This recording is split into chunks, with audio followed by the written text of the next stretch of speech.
साथियों नमस्कार, मैं साक्षी मेहता 91 न्यूज़ 9 में आपका हार्दिक स्वागत करती हूं। कोरोना काल के चलते हमारे देश की जनता ने कई तरीके की परेशानियां उठाई हैं। इसी के चलते हमारे देश की जनता की एक नई परेशानी सामने आई है। कोरोना काल में परेशान हो रहे ईएमआई धारकों की फिक्र की है सुप्रीम कोर्ट ने।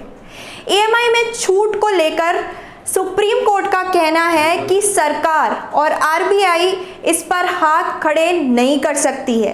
अब देखना यह है कि सरकार इस बात पर क्या फैसला लेगी।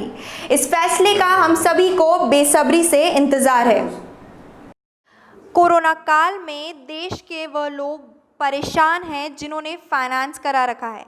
अब जब सरकार ने इनकी फिक्र नहीं की तो लॉकडाउन के दौरान ईएमआई स्थगन में ब्याज में छूट पर सुप्रीम कोर्ट ने केंद्र सरकार और आरबीआई से कहा कि वह स्थिति को रिव्यू करें। अदालत ने सरकार से ये भी कहा है कि वह इस मामले में हाथ खड़े नहीं कर सकती हैं।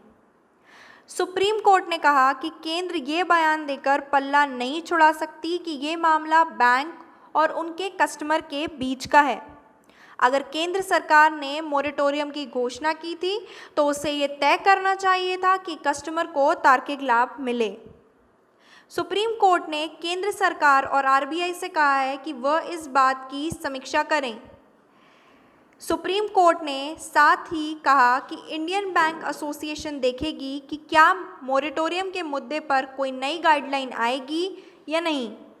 मामले की सुनवाई के दौरान जस्टिस अशोक भूषण की अगुवाई वाली बेंच ने कहा, केंद्र सरकार ने जब मोरेटोरियम की घोषणा की थी तो उसे सुनिश्चित करना चाहिए था कि कस्टमर को लाभ मिले। केंद्र सरकार ने इस समस्या के निदान के लिए समय भी लिया था, लेकिन कोई फ़ायदा नहीं हुआ। केंद्र सरकार ये नहीं कह सकती कि इसे बैंक पर छोड़ दिया जाए। दरअसल लॉकडाउन में ईएमआई पर ब्याज छूट की मांग पर सॉलिसिटर जनरल ने ये बयान दिया कि ब्याज में छूट देना संभव नहीं है। इस कारण बैंक की आर्थिक स्थिति पर फर्क पड़ेगा और आखिर में बोझ डिपॉजिटर पर ही पड़ेगा।